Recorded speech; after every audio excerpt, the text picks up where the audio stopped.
Olá, amado irmão, amada irmã, a paz de Jesus, o amor de Maria, o fogo e a graça, a unção do Espírito Santo. Seja muito bem-vindo, você que é membro aqui do canal, que tem esse conteúdo exclusivo para você. Você é um privilegiado. Muitos são chamados, poucos são os escolhidos, diz a palavra de Deus. Você é um dos escolhidos e peço que você convide outras pessoas a adquirir esse conhecimento que você vai adquirir aqui no curso Fé Católica, onde nós estamos unidos em nome de Deus que é Pai, Filho e Espírito Santo. Amém. Inspirai, Senhor, as nossas ações e ajudai-nos a realizá-las, para que tudo aquilo que fizermos comece e termine em vós. Nada para nós, Senhor, tudo para Ti. A Ti a honra, a glória, o louvor, o poder e a força, agora e para todos sempre. Muito obrigado, Senhor. Bendito sejas Tu. Amém. Estamos aqui direto da capela da comunidade de evangelização Fonte de Vida, o grupo que eu faço parte. Jesus sacramentado está aqui conosco, está aí com você e pedimos as luzes do Espírito Santo para iluminar-me e também iluminar a sua mente, a sua inteligência, o seu coração, para que possamos absorver bem tudo aquilo que vai ser falado aqui durante esse curso Fé Católica. É tão necessário que nós possamos ser instruídos, conhecer a nossa fé, para podermos amarmos aquilo que nós professamos como fé, para que a nossa religião seja bem vivida. A palavra religião vem do grego religare, que significa religar a Deus. A terra que estava desligada de Deus, na vinda de Cristo Jesus, ele fundou uma religião e ligou novamente a humanidade ao céu, ligou novamente a humanidade a Deus. A palavra religião significa isso. E é tão necessário nós compreendermos a nossa fé, a nossa religião cristã, católica, apostólica, romana. Então, neste curso, nós iremos ser instruídos a respeito da palavra de Deus, o porquê que nós queremos na palavra, o porquê que Cristo fundou uma igreja, porque o católico não pode ser maçom, não pode ser espírita. Nós vamos entender a respeito da Eucaristia, dos sacramentos da igreja. Nós vamos entender a devoção à Nossa Senhora, a respeito das imagens, se o católico adora ou não imagens. Enfim, nós vamos dar todo o subsídio, todo o embasamento bíblico para dizer daquilo que nós acreditamos e professamos como fé. Então será uma alegria estarmos juntos neste curso Fé Católica. E a nossa primeira aula nós iremos tratar, o nosso tema é a Palavra de Deus. Vamos entender o porquê que o protestante tem 7 livros a menos na palavra de Deus. Nós vamos entender que essa palavra não é uma palavra humana, mas é uma palavra divina. Então, nesse primeiro tema, vamos tratar da palavra de Deus. E já dizendo para você que a fé cristã católica não é a religião do livro. O cristianismo é a religião da palavra de Deus, não de uma palavra escrita e muda, mas do verbo vivo, encarnado no meio da humanidade. Em João, no capítulo 1 e no versículo 14, vai dizer isso. O verbo divino se fez carne e habitou entre nós. O que é o verbo? O verbo na língua portuguesa é uma palavra de ação. Significa dizer que esta palavra, ela é uma palavra viva. Ela é uma pessoa atuante, ressuscitada. Um Deus que se comunica conosco. Porque as Escrituras não permanecem letra morta. É preciso que Cristo, palavra eterna de Deus vivo, pelo Espírito Santo, nos abra o Espírito, a compreensão das Escrituras. E eu já convido você a, nesse curso Fé Católica, esteja com a sua Bíblia em mão, para que você possa comigo analisarmos, à luz da palavra de Deus, as verdades que nós iremos estar falando aqui. Já peço para você abrir a sua Bíblia em Mateus, no capítulo 22, 29. E a palavra diz assim: respondeu-lhe Jesus: errais, não compreendendo as Escrituras, nem o poder de Deus. Gente, aqui está o motivo pelo qual há tanta interpretação errada quando se lê a palavra de Deus. O próprio Jesus, disse e São Mateus deixou escrito que nós erramos não compreendendo a Sagrada Escritura nem o poder de Deus atuante através. É por isso que muitas vezes a gente não tem embasamento bíblico quando somos questionados a respeito da nossa fé. E é por isso também que a gente vê tantos erros nas ramificações cristãs que existem no mundo todo. Por quê? Porque não tem embasamento bíblico, porque não tem doutrina. Então, acontece muito erro, não compreendendo a Sagrada Escritura e o poder atuante de Deus, que atua através da sua santa palavra. Olha bem, gente, é preciso conhecer para amar e amar para defender. Santo Agostinho vai dizer que nós só amamos aquilo que nós conhecemos. É por isso que no meio católico há muita mornidão, há muitos católicos frios, há muitos católicos que não praticam a sua fé. Por quê? Por falta de conhecimento. Há muitos cristãos católicos que deixam a igreja, que deixam a fé. Por quê? Por falta de conhecimento. O profeta Oséias vai dizer isso, que o meu povo se perde por falta de conhecimento. E Santo Agostinho vai reforçar, dizendo que a gente só ama aquilo que nós conhecemos. Então é necessário conhecermos a palavra de Deus, conhecermos os fundamentos da nossa fé para podermos amá-la de verdade. E já convido mais uma vez você a abrir a palavra em Atos dos Apóstolos, no capítulo 17, no versículo de 1 a 3. Veja o que a palavra diz. Passaram por Anfípolis e Apolônia e chegaram a Tessalônica, onde havia uma sinagoga de judeus.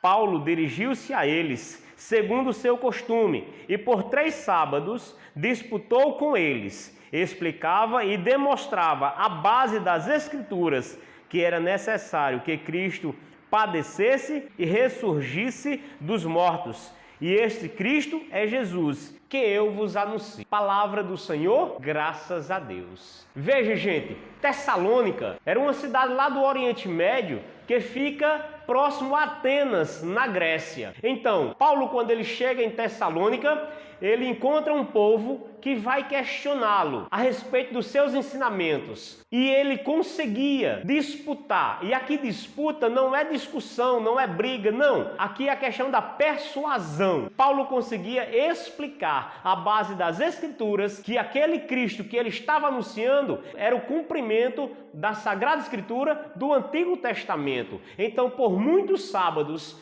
Paulo ficava em Tessalônica, explicando a Sagrada Escritura e provando por A mais B que Cristo, que Jesus era o Messias, que os profetas anunciaram lá atrás e que a profecia estava agora cumprida na pessoa de Cristo Jesus, e aqueles homens eram convencidos por isso. E é interessante você perceber que nesse período em que Paulo estava falando aos Tessalônicos, não existia ainda o Novo Testamento. Ele pegava a Sagrada Escritura do Antigo Testamento e explicava as bases, os fundamentos, para que aqueles homens pudessem entender que as profecias eram cumpridas na pessoa de Cristo Jesus. Eu pergunto para você, você conseguiria explicar, embasar as profecias que se cumprem na pessoa de Cristo Jesus, usando a palavra de Deus, apenas o Antigo Testamento? Então veja o que Paulo fazia. Um homem altamente conhecedor e praticante da sua fé. Por isso que é necessário aprendermos para embasarmos aquilo que acreditamos. Ainda em Atos dos Apóstolos, no capítulo 17 ainda, no versículo 10 e 11, diz assim: Logo que se fez noite, os irmãos enviaram Paulo e Silas para Bereia. Quando ali chegaram, entraram na sinagoga dos judeus. Estes eram mais nobres do que os de Tessalônica e receberam a palavra com ansioso desejo, indagando todos os dias nas Escrituras se essas coisas eram de fato assim. Então veja que Paulo falava para todos lá em Tessalônica e agora ele estava em Bereia, onde lá ele encontra na sinagoga um povo mais instruído, um povo conhecedor da Sagrada Escritura, do Antigo Testamento. E quando Paulo persuadia-os a respeito da Sagrada Escritura, falando das profecias e do cumprimento delas, aqueles homens iam lá para tirar a prova, para saber se aquilo que Paulo estava falando realmente era verdade. Então veja que Paulo ele fala para 2 públicos. Primeiro ele fala para o povo de Tessalônica, um povo menos instruído. E as pessoas abraçavam a fé. E depois ele vai falar numa sinagoga judaica, em Bereia, onde lá aquele povo era mais instruído. e eles pegavam e faziam as comparações e era atestado que aquilo que Paulo estava falando era verdade de fato. Por isso pegue ainda a sua palavra em 1 Pedro no capítulo 3 e no versículo 15. Então diz assim: portanto, não temais suas ameaças e não vos turbeis. Antes, sacrificai em vossos corações Cristo o Senhor. Estais sempre prontos a responder para a vossa defesa a todo aquele que vos pedir a razão da vossa esperança, mas fazei-o com suavidade e respeito. Então Pedro, o nosso primeiro Papa, ele vai falar que é necessário estarmos prontos, preparados para todos aqueles que nos perguntarem a respeito de nossa fé. E são muitos os questionamentos que ainda hoje a gente encontra. E há muitos católicos que não são instruídos para responder bem as coisas. E muitas vezes católicos são mal educados quando se questiona a respeito da sua fé. Então esse curso, Fé Católica, é para isso. É para você ser instruído. Não é para você brigar, não é para você discutir, mas para você ter embasamento da sua fé e defender aquilo que você acredita. E isso tudo sem apelar, sem agredir e sem discutir. É aqui que você vai aprender. E aqui nós vamos entender por que a Bíblia protestante tem 7 livros a menos. Por que você crer na Igreja Católica? Por que ser católico? Aqui também você vai ver que a Bíblia ela não pode ser interpretada de qualquer jeito. Porque a nossa fé ela é baseada na fé dos apóstolos. Vamos ver que não se pode usar a palavra de Deus em benefício próprio, como forma de enriquecimento, sem deturpar o entendimento da Sagrada Escritura. Então, gente, antes mesmo da palavra ser escrita, aconteceu aquilo que a igreja acredita. Existe um tripé que sustenta a fé católica. Esses 3 fundamentos são a Sagrada Tradição, a Palavra de Deus e o Sagrado Magistério. Esse tripé é que sustenta a fé cristã católica. Esse tripé é que traz todo o embasamento, todo o fundamento da fé cristã católica. Então, a palavra de Deus, como nós conhecemos hoje, desta forma, ela não era assim. Demorou bastante tempo para poder chegar a ser como a gente tem ela hoje em nossas mãos. Muitos irmãos protestantes nos acusam, dizendo que os padres esconderam a Bíblia, que não permitia que o povo tivesse a Bíblia nas mãos. Tudo isso é falado por alguém que não tem conhecimento. A palavra de Deus, se você pegar qualquer filme para ficar fácil de você entender, um filme de Jesus, você vai ver que na sinagoga ele pega um rolo, abre e vai ler uma passagem da Sagrada Escritura. Então, a Torá, o Antigo Testamento, tinha um lugar específico para ser guardado, porque eram muitos rolos. Era escrito em papiro, que era o couro de carneiro, onde se tinha uma tinta especial que pegava ali. Então abria-se o rolo e lia as Escrituras. Não era barato fazer os escritos do Antigo Testamento e também do Novo. Não era que os padres restringiam, não, era porque as pessoas não tinham acesso, não tinham condição de ter. Por isso que a palavra Bíblia vem da palavra biblioteca, ou seja, era uma biblioteca realmente, assim como hoje, porém uma biblioteca compactada. E nós vamos ver tudo isso aqui. Então, nós acreditamos na tradição católica. A tradição, ela vem antes da palavra. A tradição, ela vem do anúncio da palavra de Deus boca a boca, corpo a corpo. Foi assim que os apóstolos iniciaram a missão que Cristo deu a eles. Ora, Cristo tinha dado uma missão: ide por todo mundo, pregai o evangelho a toda criatura. Pregar, anunciar a boa nova. Não tinha escrito ainda no Novo Testamento. Quando se teve os primeiros escritos, já tinha um tempo de tradição apostólica, tradição católica. Já tinha um tempo em que eles vinham anunciando a boa nova, e isso não pode ser jogado fora. Nós temos que levar em consideração esse tempo, que é o quê? A santa tradição da igreja, a santa tradição dos apóstolos. Depois de um bom tempo foi que foram escritas as cartas paulinas, foi iniciada pelas cartas paulinas.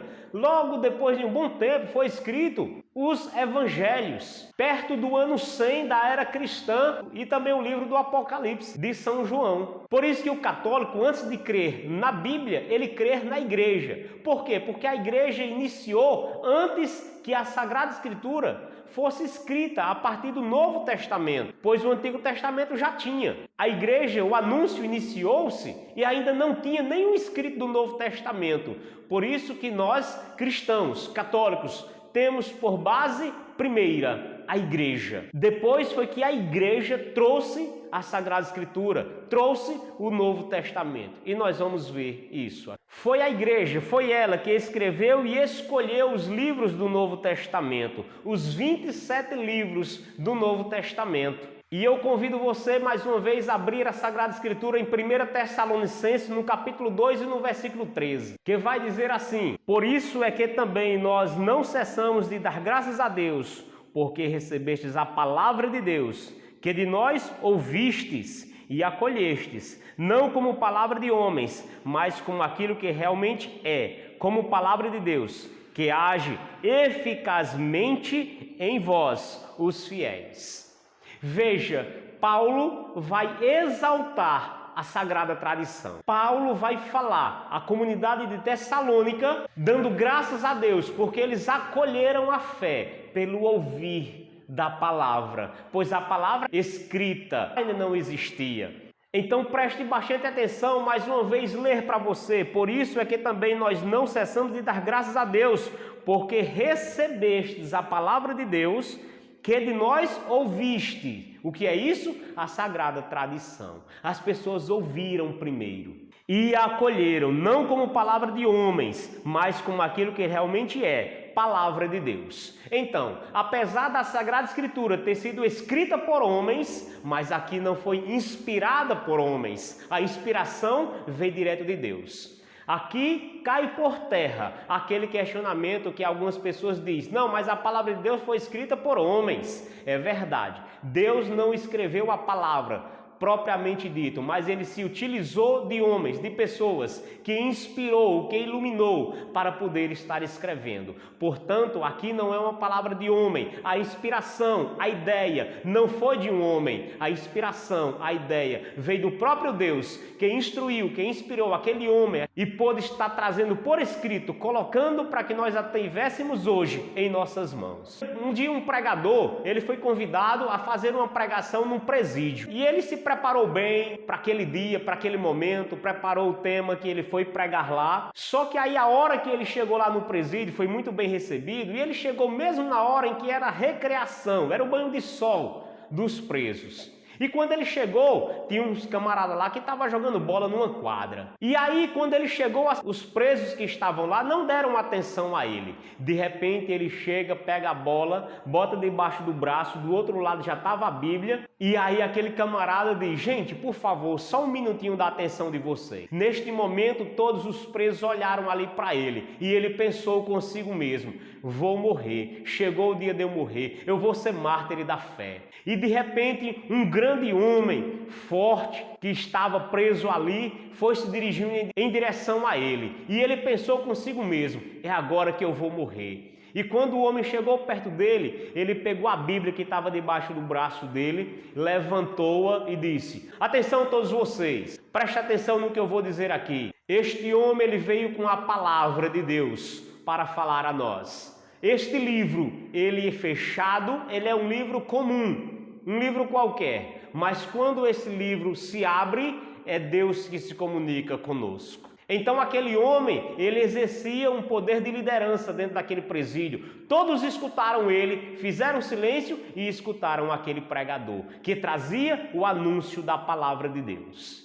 Então veja que até nesse meio aconteceu esse fato extraordinário, que Deus se utilizou de alguém para estar levando a boa nova para um ambiente como aquele. Portanto, esta palavra não é uma palavra de homem, é a palavra de Deus. E abra ainda em 1 Coríntios, no capítulo 15, no versículo 3, que diz assim: eu vos transmiti primeiramente o que eu mesmo havia recebido, que Cristo morreu por nossos pecados, segundo as Escrituras. Foi sepultado e ressurgiu no terceiro dia, segundo as Escrituras. Apareceu a Cefas e em seguida aos 12. Depois apareceu a mais de 500 irmãos de uma vez, dos quais a maior parte ainda vive e alguns já morreu. Depois apareceu a Tiago, em seguida a todos os apóstolos, e por último de todos, apareceu também a mim como um abortivo. Veja bem o que Paulo diz. Mais uma vez aqui está embasado a questão da tradição apostólica, a tradição da igreja,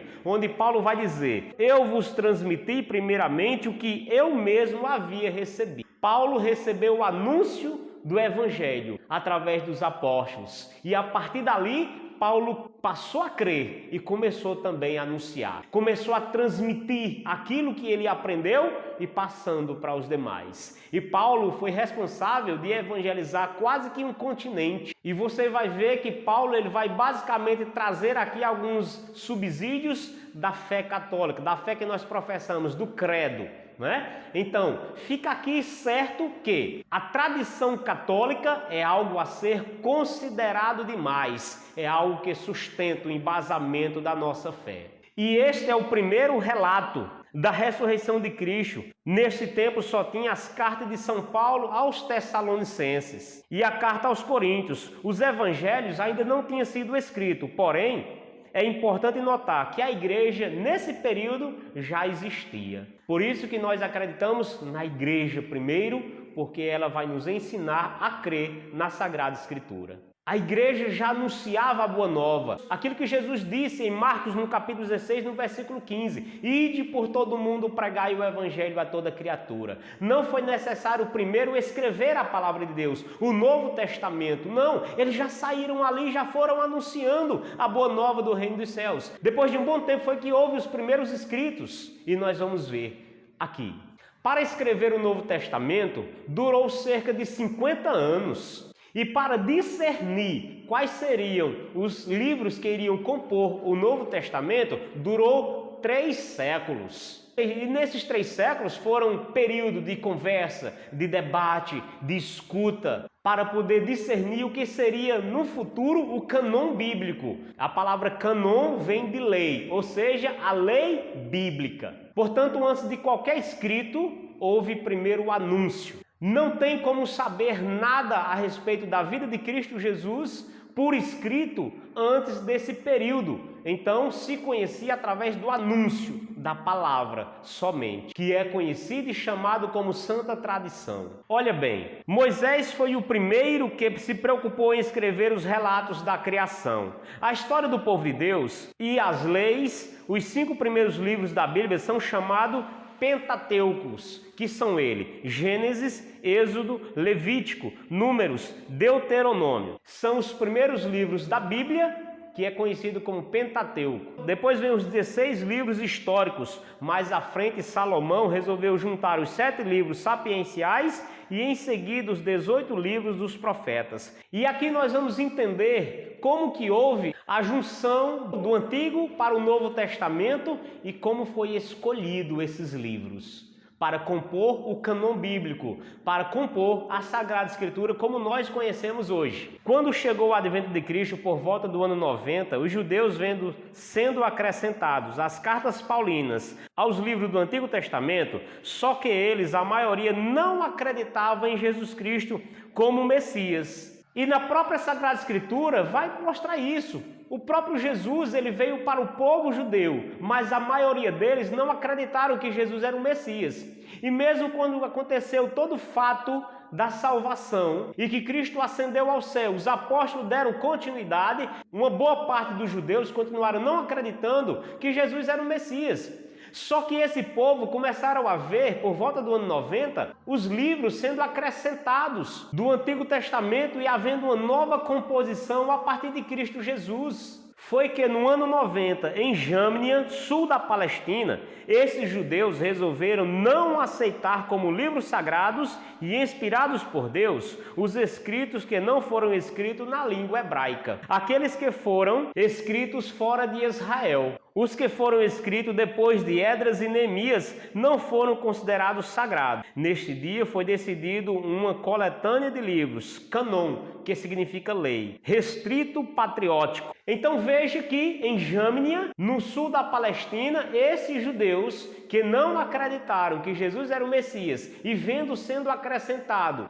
os livros sagrados, junto com o Antigo Testamento que já existia, eles não aceitaram os livros que não fosse escrito em hebraico e que também não fosse escrito ao redor ali da Palestina. Eles não aceitaram esses livros que iriam sendo composto o cânon bíblico e ficaram eles somente com esses livros que era escrito em torno da Palestina e na língua hebraica.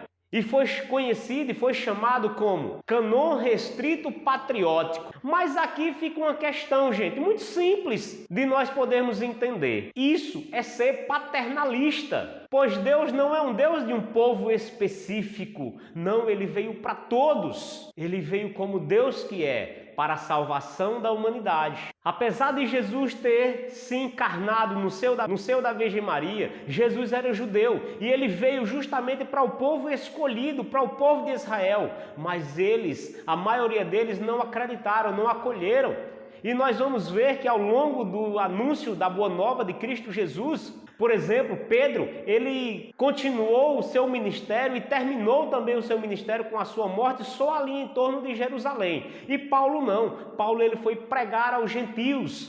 Pedro também pregava aos gentios. Quem são gentios? São as pessoas não judeus, ou seja, aquele povo que não fazia parte do povo escolhido, do povo que Deus escolheu para que o Messias viesse. Então pensar dessa forma, ficar somente com os escritos dessa forma, está errado pelo fato de que Deus ele veio para todos, não para um povo restrito. Pensar assim é restringir, é monopolizar a graça e o poder de Deus, e isso ninguém pode fazer. E aqui nós vamos ver que em Alexandria, que era o centro intelectual da época, fiel à língua mais falada, como hoje é o inglês, não era o hebraico, e sim a língua grega, que era a língua popular, que era a língua mais falada naquele tempo. E ali houve uma reunião, os 70 estudiosos, que traduziram os livros sagrados, que ficou conhecido como Cânon dos 70, ou seja, a Lei dos 70. E foi essa tradução que a Igreja Cristã adotou, com os 7 livros que a Bíblia Católica tem. Não aceitando esses livros é jogar fora boa parte da história do povo de Deus do Antigo Testamento, que são eles: Tobias, Judite, Sabedoria, Eclesiástico, Baruque, 1 Macabeus, 2 Macabeus, e além de trechos do livro de Esté, capítulo 10, versículo 4 e 16 e 24. No livro de Daniel, no capítulo 3, no versículo 24 ao 90. E também o capítulo 13 e o capítulo 14 do livro de Daniel. Esses livros e esses capítulos e versículos, o povo que ficou com a compilação do restrito patriótico não aceitou esses livros. Automaticamente, eles deixaram fora, menosprezaram a história do povo de Deus deste período. E a Igreja Cristã Católica adotou esses livros como que sendo realmente inspirado por Deus. Ficou conhecido como Cânon dos 70, ou seja, 70 estudiosos que se debruçaram, que estudaram, que traduziram, que interpretaram a Sagrada Escritura e esteve ali compilando o cânon bíblico cristão católico, que é o cânon dos 70. O protestante ficou com o cânon patriótico restrito dos judeus e nós ficamos com o cânon dos 70. Ou seja, nós não jogamos fora boa parte da história do povo de Deus. E aqui já fica uma coisa clara para mim e para você. O católico, ele tem mais livro do que a Bíblia protestante?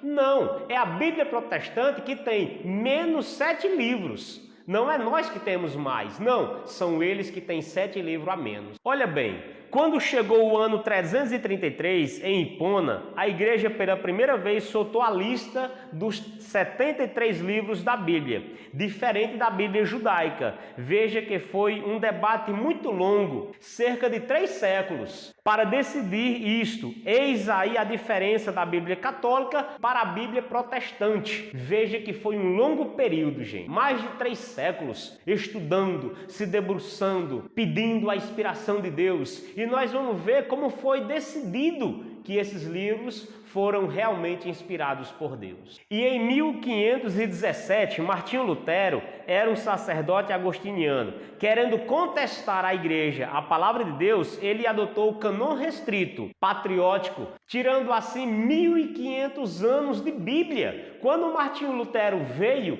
e que houve o rompimento do protestantismo com a igreja católica, ele simplesmente adotou esse cânon bíblico patriótico judaico e assim deixou fora a história, boa parte da história do povo de Deus. Olha bem, inicialmente a Bíblia não era dividida em capítulos e versículos, só veio acontecer no ano de 1250, por um cardeal, Hugo de Santos, um monge dominicano.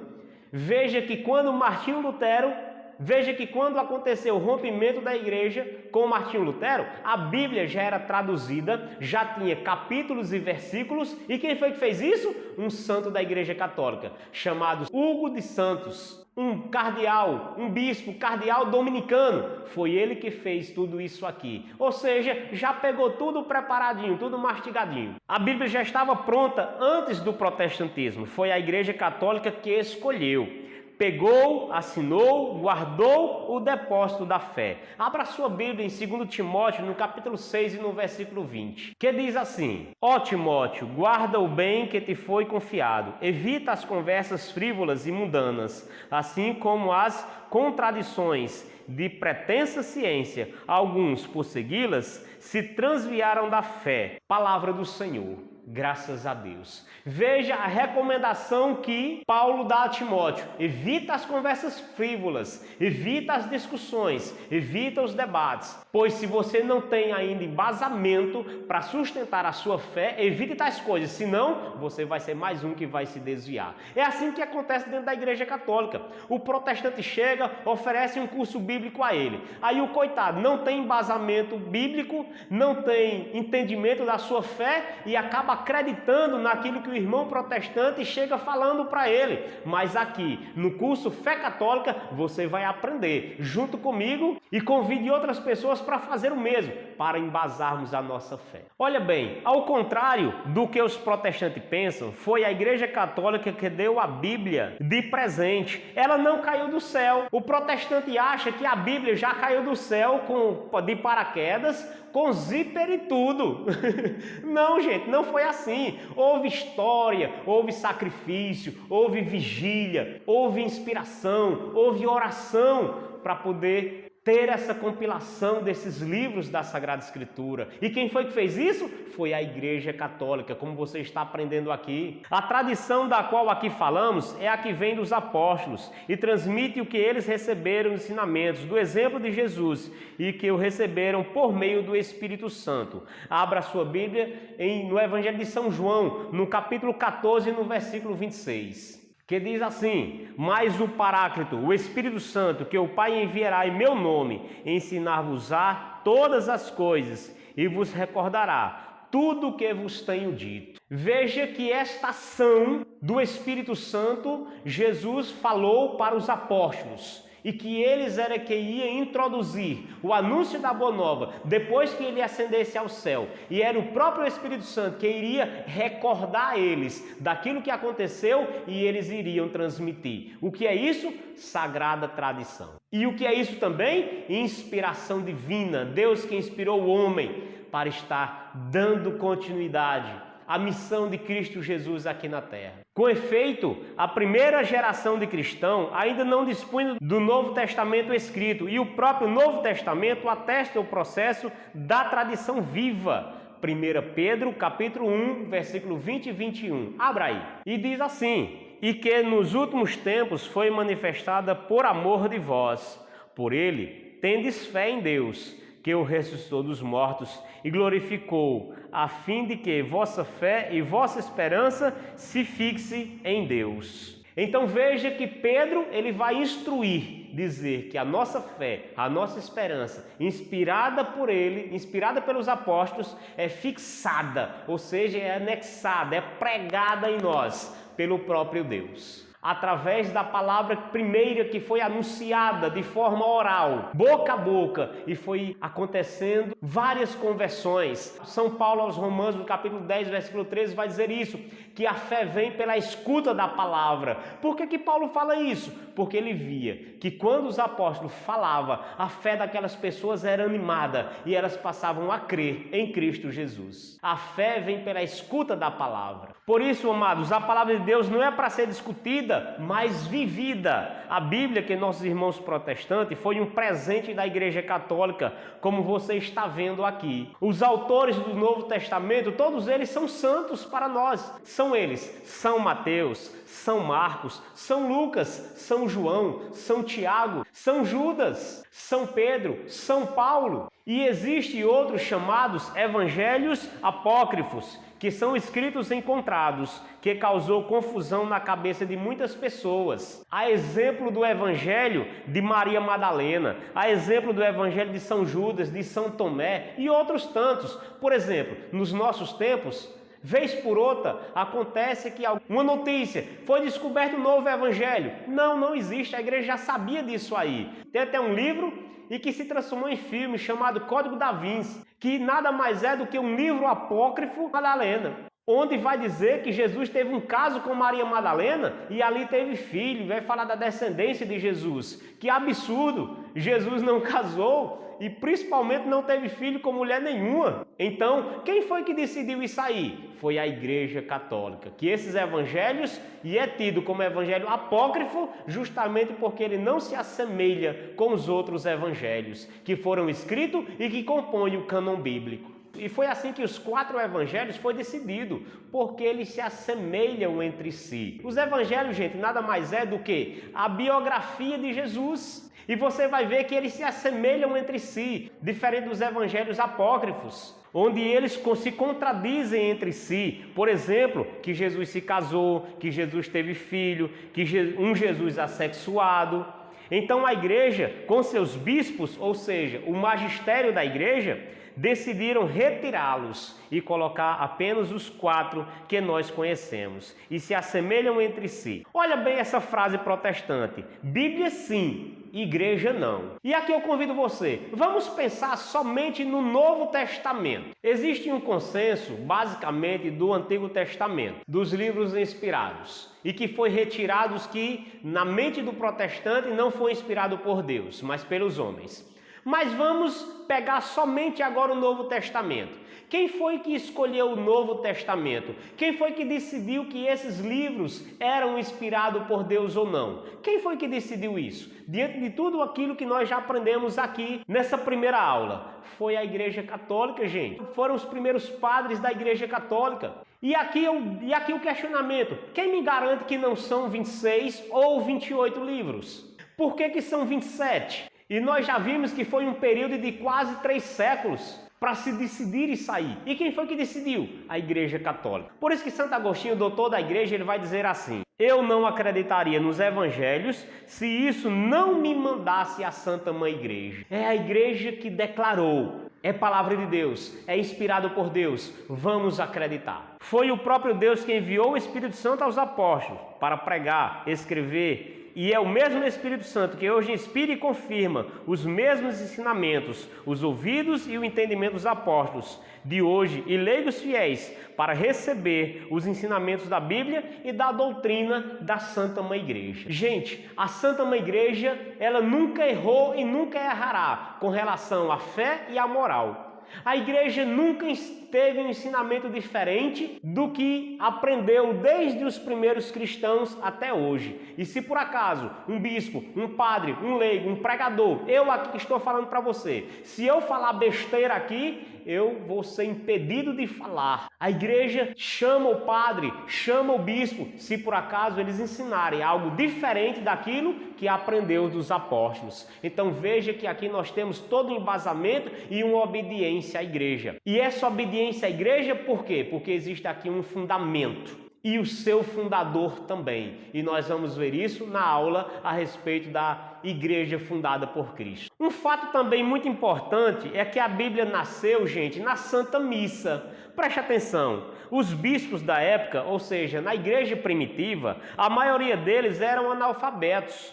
Então eles pediam que lessem para eles as Escrituras e decidiram e diziam, isto pode ler na missa. Este não. Até escolher, e assim a lista dos livros que poderiam ler e os que não poderiam. Foi assim que a Bíblia nasceu. A Bíblia narra a história do povo de Deus e esta história é atualizada a cada dia. Abra a sua Bíblia no Evangelho de São João, no capítulo 21 e no versículo 25, que diz assim, Jesus fez ainda muitas outras coisas. Se fossem escritas uma por uma, penso que nem mesmo o mundo inteiro poderia conter os livros que se deveriam escrever. E quando João termina dessa forma, significa dizer que Jesus é uma pessoa, que a palavra ela é uma pessoa, que ela continua sendo escrita na vida de cada um. E veja como foi decidido esta palavra. Nasceu dentro da Santa Missa, se celebrava a Eucaristia e no meio dessa celebração acontecia a leitura da palavra de Deus. E os padres, os bispos, os primeiros da época,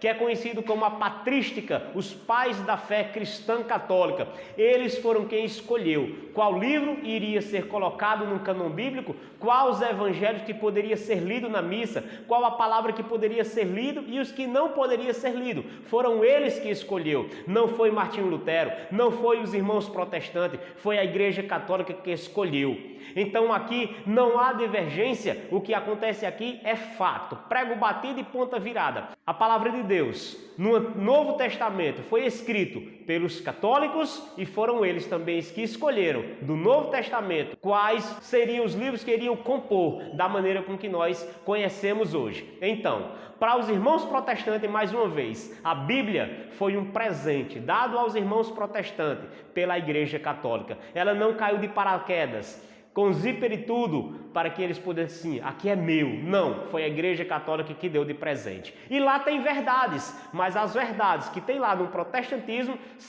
veio através da Igreja Católica. Por isso nós católicos não podemos ler a Bíblia de qualquer jeito, não podemos interpretá-la ao nosso bel prazer, querendo para a nossa vida só aquilo que nos agrada. Quem age assim está se protestanizando. O entendimento da palavra de Deus, quem me dá é a Santa Mãe Igreja. Eu não posso fazer como os irmãos protestantes fazem, ler e entender ao meu bel prazer aquilo que está escrito ali. Não, eu preciso submeter o meu entendimento ao entendimento da igreja. É ela quem me instrui, é ela quem me ensina verdadeiramente o que é certo e o que é errado. Como interpretá-la, como entender bem aquilo que a palavra de Deus quer me dizer. Então temos que ler os escritos sagrados à luz do magistério da igreja, como a igreja nos ensina, como a igreja interpreta a mensagem, para não criar pretexto e relativizar a Sagrada Escritura. Abra em 2 Pedro, capítulo 1, versículo 19 ao 21, que diz assim: assim demos ainda maior crédito à palavra dos profetas, a qual fazeis bem em atender, como a uma lâmpada que brilha em lugar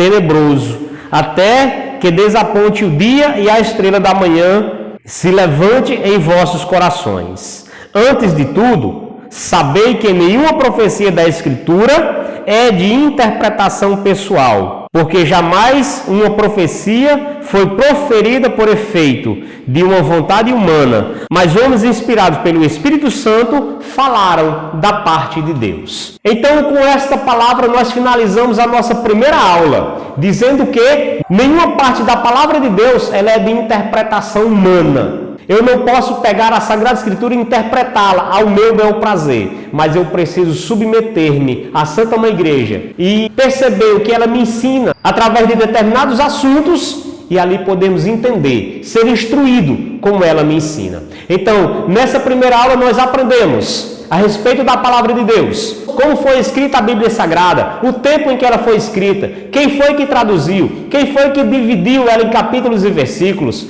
Nós podemos ver também que a nossa Bíblia, ela não tem 7 livros a mais. Não, é a do irmão protestante que tem 7 livros a menos. E tudo isso aqui embasado na Sagrada Escritura, na tradição dos apóstolos. Nós entendemos aqui que nós católicos, antes da palavra de Deus, nós cremos na igreja, que ela é que nos ensina como ler e interpretar a Sagrada Escritura. Nós aprendemos que a Bíblia não pode ser lida e interpretada ao nosso bel prazer. Então, com muita alegria, nós finalizamos essa nossa primeira aula. Convido você a espalhar essa boa nova, esse curso Fé Católico, para que mais pessoas venham a se agregar conosco e sermos instruídos. A fé que nós professamos, a fé em Cristo Jesus, na Santa Mãe Igreja, una, santa, católica, apostólica, romana. Deus lhe abençoe e até a próxima aula. Em nome do Pai, do Filho e do Espírito Santo. Amém.